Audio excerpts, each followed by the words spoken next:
La vidéo qui va suivre est un extrait de la formation que j'ai créée sur Git. Si cela vous intéresse, vous trouverez le lien dans la description. On se retrouve tout à l'heure pour un petit bonus.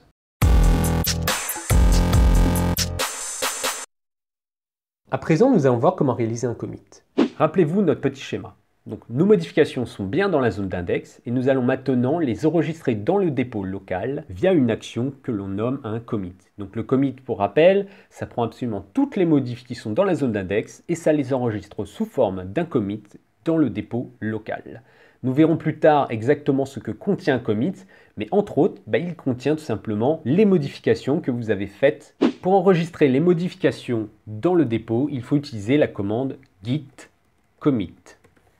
Cette commande prend un paramètre qui est très important, qui est -m suivi d'une chaîne de caractères entre double quotes. Alors, que correspond le -m?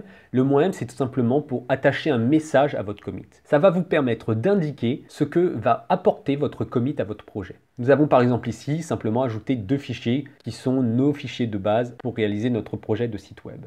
Donc pourquoi pas tout simplement écrire mon premier commit. Git nous dit alors qu'il a ajouté les 2 fichiers que nous avons ajoutés dans la zone d'index dans le commit et que le commit avait comme message mon premier commit. Faisons maintenant un git status afin de vérifier où nous en sommes. Git nous dit alors que notre espace de travail est vide.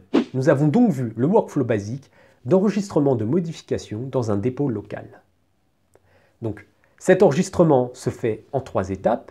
La première, c'est de réaliser les modifications dans votre projet. La deuxième, c'est d'indexer ces modifications dans une zone temporaire qui permet de regrouper nos modifications et de les sélectionner. Et enfin, une dernière étape qui est le commit, qui est tout simplement le regroupement de toutes ces modifications en un seul et même paquet que l'on appelle commit, qui est lui-même enregistré dans l'historique de notre dépôt. Nous allons maintenant modifier les fichiers que nous venons d'ajouter à notre projet Git, puis de nouveau enregistrer ces modifications via le commit. Vous trouverez également en description de cette vidéo un lien pour télécharger gratuitement une fiche de synthèse sur l'outil Git. Alors cette fiche va contenir notamment ce que nous avons vu lors de cette vidéo, mais également bien plus d'informations très utiles, vous verrez. Donc je vous encourage fortement à la récupérer, surtout que c'est totalement gratuit. Je vous remercie d'avoir regardé cette vidéo, n'oubliez pas le petit commentaire et le pouce bleu qui fait plaisir. A bientôt pour de prochaines vidéos Codeur Pro.